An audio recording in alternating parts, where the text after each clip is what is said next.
Hey guys, what's going on? It's me, Jay. The 24th installment of this Road to WrestleMania series.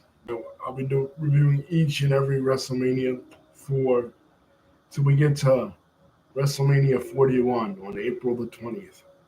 This is WrestleMania 24 coming to you live on March the 30th, 2008 from Orlando, Florida. This is a historic WrestleMania because this WrestleMania um, is the first WrestleMania in HD. Previously, they weren't done in high definition; they were done in low def, and um, this is you don't really notice how different it is when you look at the quality of the older pay-per-views, the older WrestleManias, compared to what we see from 24 onward. As well, this is the first WrestleMania to be held in the Southeast. Never before had WrestleMania ever been held in the Southeast. The Southeast was a stronghold: Florida, the Carolinas, Georgia, Virginia, Mississippi, Alabama. These were strongholds of WCW, Jim Crockett Promotions, and previous to that, other territories. Florida had always been kind of a WCW-ish town. But now, for the first time ever, we're having a WrestleMania there. In addition, this is the second WrestleMania after WrestleMania 9 to be held outdoors. Because now WrestleMania is big time. They're only doing stadium shows now. After WrestleMania 22, only stadiums. Until WrestleMania 36, COVID, and we'll get there. But right now, the big time. So, what are the matches on this show? The matches on this show include John Cena's return. John Cena was out with an injury for months and months, even stripped.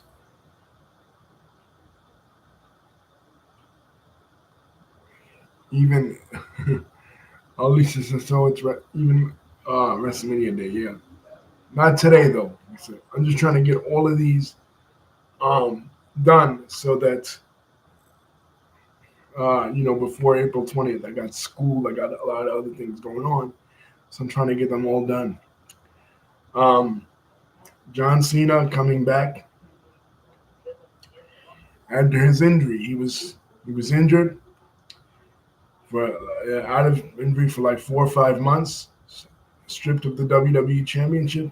Now, Randy Orton has it, and Randy Orton defeated Jeff Hardy at the Royal Rumble, and at that same Royal Rumble in Madison Square Garden, like I said, I wasn't there, but I was watching it, and they heard John Cena's music coming out, number 30 entrant. Dun, dun, dun, dun, dun, dun, dun, dun. Fans lost their minds. They forgot that they hated Cena. So they came out and they started cheering Cena, and then all of a sudden they look at the entranceway. Oh my God, it's John Cena. And we forgot Cena sucks, right? But anyway, Cena wins the Royal Rumble, so we think it's going to be just him versus Randy Orton. uh,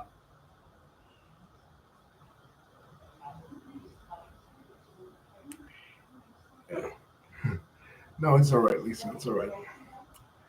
Lisa says she's not mad at all. She'll go on. She'll stop interrupting. But uh, Cena we think it's going to be just Cena versus Randy Orton, which it should be. But Triple H was previously the champion. You know what I mean? And it was Triple H who was the champion. Then he was defeated by Randy Orton. Then Randy Orton beat him again, right? So he feels like he's owed a shot. So it ends up being a triple threat match between Triple H, John Cena, and Orton. I think, me personally, I would have did just Randy Orton and John Cena. That's a match we never got for a WrestleMania. We never got a WrestleMania just one on one. John Cena and Randy Orton, and that's what we should have got.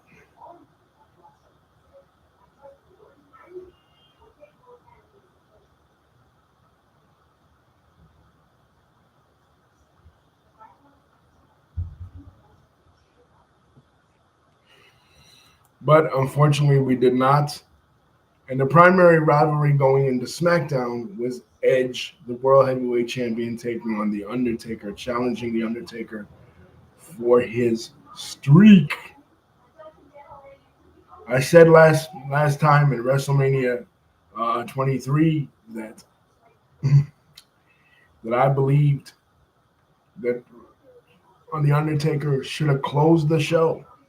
He should have closed the show after he won the World Heavyweight title from Batista, but he did not. Uh, they felt like John Cena versus Shawn Michaels was more important, or the Donald Trump main event was more important, whatever. But this time, he is closing the show. This time, the match with him versus Edge is closing the show. And this WrestleMania is a very emotional WrestleMania because for longtime wrestling fans, including myself,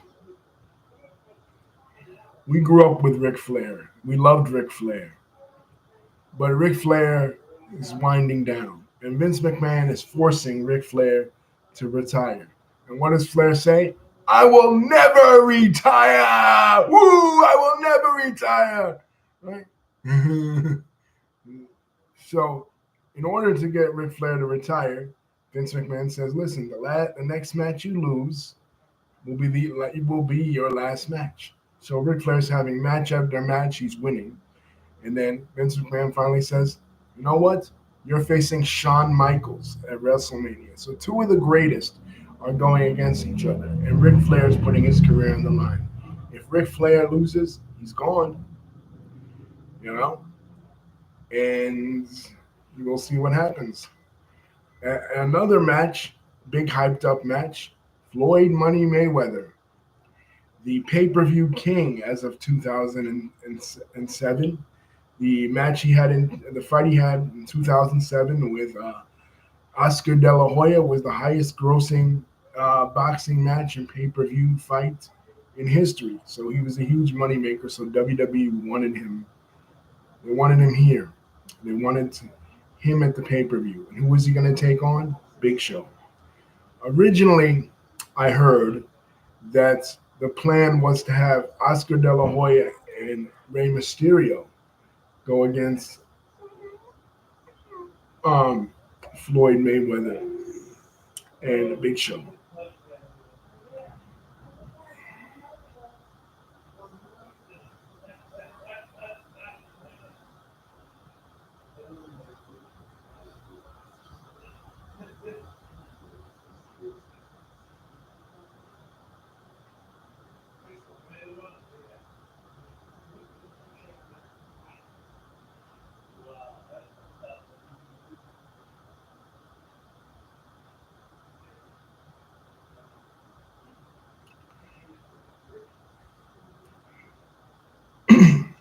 But that they don't end up doing that.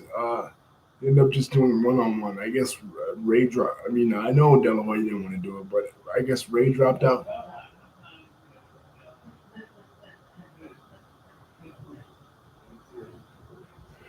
Um, so I know they're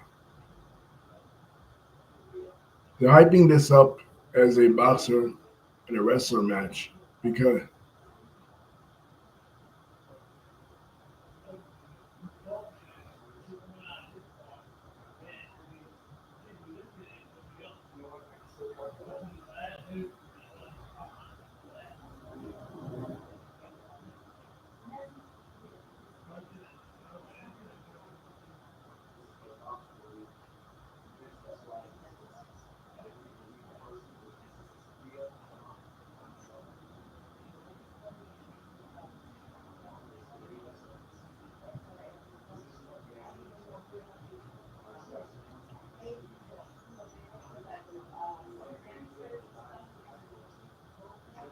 So uh,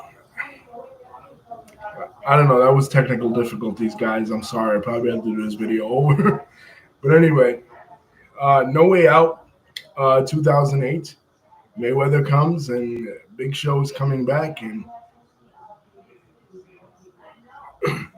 Mayweather actually breaks Big Show's nose. Big Show had been trying to do some kind of boxing, so I guess this is why they're doing this. Also because MMA is a big deal now. You know what I'm saying? MMA is a huge deal. Like the MMA pay per views are outdoing wrestling and boxing pay per views, other than when Mayweather's fighting. So I guess they want to capitalize on this. I mean, it's so big that Brock Lesnar has crossed over into the UFC and he's become the UFC champion. So he'll become the UFC champion in 2008. So that's why they want to do this. So, but it was an interesting confrontation, with Mayweather. It was kind of like freaking. It was kind of like the LT and Bam Bam situation to me, because why I said that is because I feel like Big Show wasn't a big part of any of the storylines leading up to it. Like he wasn't the champion, he wasn't a big star. He was kind of just plucked in there to get the rub from Mayweather. So it kind of weird to me. But anyway, let's jump into the card.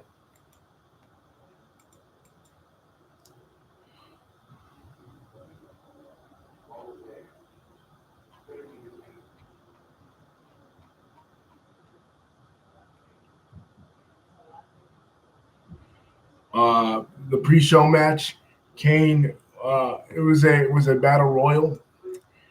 Uh, and Kane won for the right to face the ECW champion. Kane won by last eliminating Mark Henry.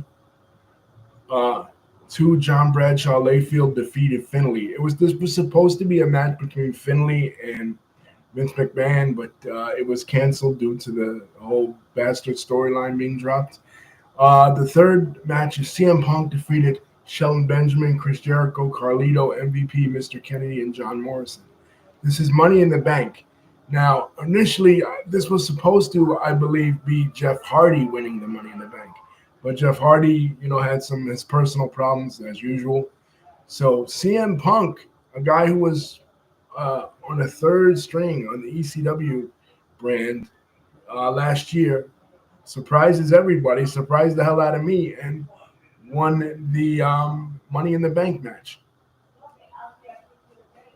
The battle for brand supremacy. This is SmackDown versus Raw, how the mighty have fallen with regards to Umaga. Umaga representing Raw and Batista representing SmackDown. Batista wins, and this is the end of the road for Umaga, unfortunately. We won't be seeing him. And in 11 seconds, guys, Kane defeats Chavo Guerrero for the ECW championship. And finally, the emotional match that I was talking about, Shawn Michaels versus Ric Flair. Guys, when I tell you that this match was a gambit of emotions, we kind of all knew Ric Flair was losing and going to be forced to retire.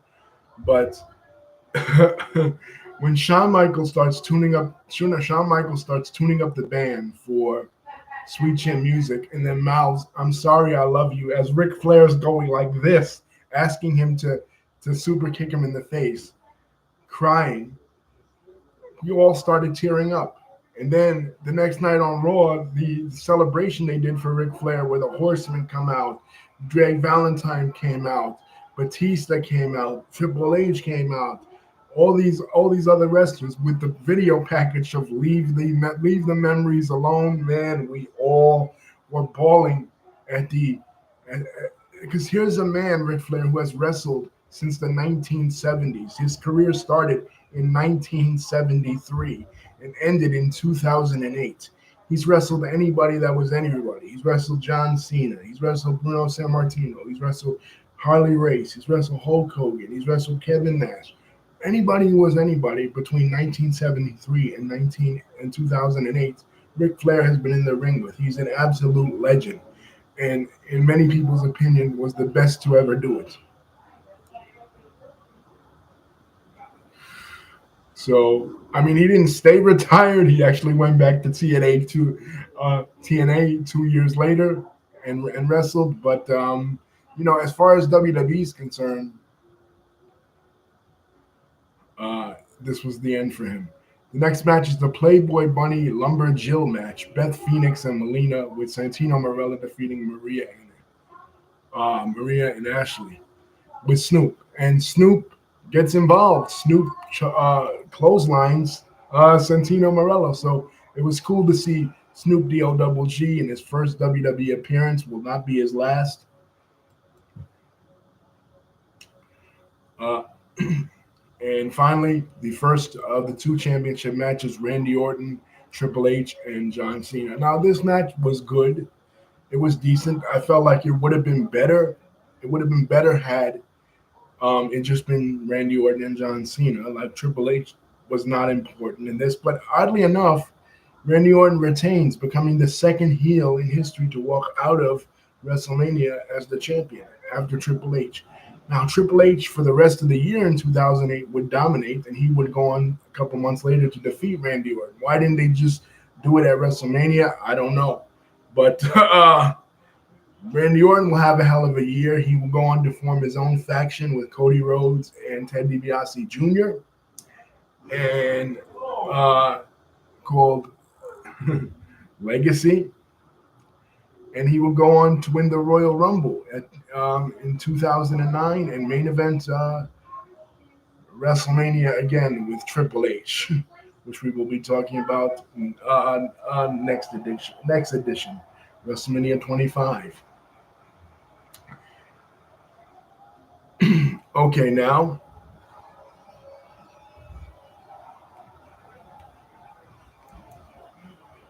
Floyd Money Mayweather against Big Show. Again, this match, like I said, it's kind of like Bam Bam Bigelow versus LT. They wanted to capitalize on the popularity of MMA. MMA is everywhere now. The UFC is big time, and I guess WWE felt like the UFC kind of owed it to them because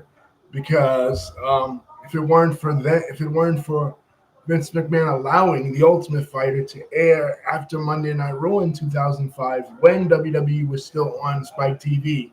If Vince McMahon didn't allow that, UFC would have not been able to piggyback off the audience of the WWE. For example, uh, that Stephen Bonner fight, that Stephen Bonner Forrest Griffin fight from the Ultimate Fighter 1, that really got a lot of people's attention, and that got a lot of people back into UFC. That was the renaissance of UFC. And in addition to that, remember, Ken Shamrock left the WWE in 1999 and went directly back to the UFC. So he had that fame from his WWE days that he carried over with him. So there was kind of an early symbiotic relationship, but Dana White was denying it. Dana White was saying that wrestling is fake, putting down wrestling. And speaking of putting down, Floyd Mayweather was also, as a boxer, putting down MMA, saying that MMA fighters were not as tough, that they wouldn't be able to survive in a boxing ring, that he could destroy any MMA fighter. And all the boxing promoters, Lou DiBella, and those guys, they were against MMA too. They considered MMA a flash in the pan. So this was kind of wrestling and boxing getting together with two of their biggest stars, trying to stick it to MMA, in my opinion. But it wouldn't do any good because, like I said, by the end of the year, Brock Lesnar will be in the UFC and he'd be dominating the UFC, and Vince McMahon will be kicking himself in the ass because as much as he tried to make John Cena the equivalent of Brock Lesnar when Lesnar was on top of the UFC, the numbers just weren't there. WWE was way more popular with Lesnar, and UFC was way more popular with Lesnar than WWE was at that time in the late 2000s with Cena. That's just me. And I mean, that's just my opinion. That's what I believe. And that's what the numbers bear out. The UFC became the pay-per-view kings in the late 2000s, early 2010s. and there was nothing that either boxing or professional wrestling could do about it. Uh, but the match itself, a clusterfuck. Mayweather wins, of course, because I don't know if Big Show would have won, that wouldn't have counted towards his undefeated streak. I mean, it's a different medium. It was a clown show, actually. It wasn't any serious boxer versus wrestler because look at the weight differentiation. But the next match was not a joke. The next match was serious, and it was The Undertaker versus Edge. Edge tried everything. The Edge heads, Ryder and Hawkins came in, and nobody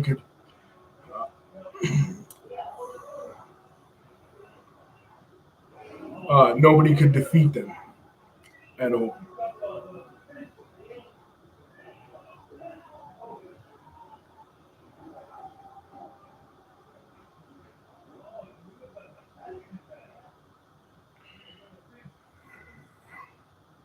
They could not defeat the Undertaker, as much as they tried. And Undertaker tried a new move here. Speaking of MMA, he tried a go-go plotter, a rear naked choke, and he called it the Hell's Gate. And because he was a big MMA guy, and he was trying to incorporate some of that into his repertoire. When Undertaker is successful, adding yet another number to the streak, and that is WrestleMania 24.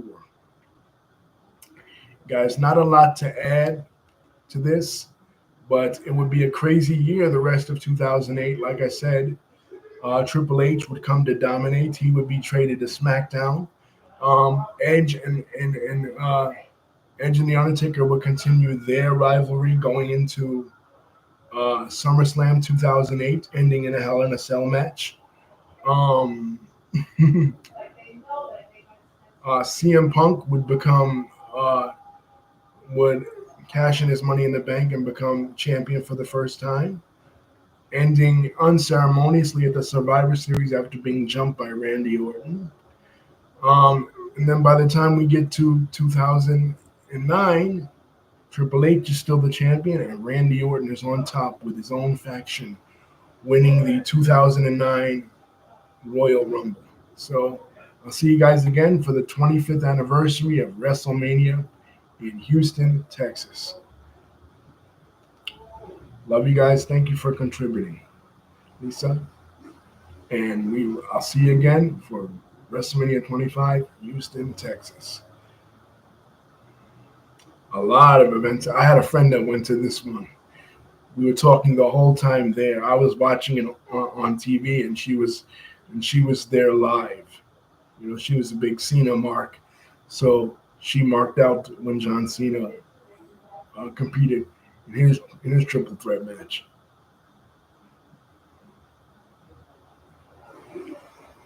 And she got to witness the greatest wrestling match of all time, which we will talk about. But this one here was an emotional roller coaster, especially with Ric Flair, man.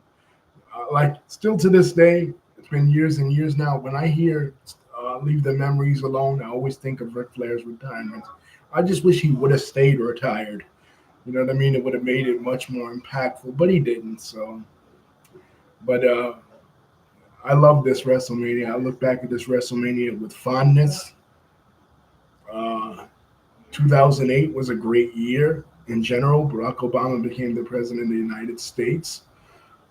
Um, Brock Lesnar became the UFC champion, like I keep repeating. And economically, it wasn't such a great year because we went into the the Great Recession. But in the wrestling world, it was actually a great year. It was a great WrestleMania, a great SummerSlam, with the exception of Khali versus Triple H. And the world got introduced to the best in the world, CM Punk, on the main roster. Anyway, peace, guys. Don't forget to like, comment, and subscribe. We're going to WrestleMania 25 next.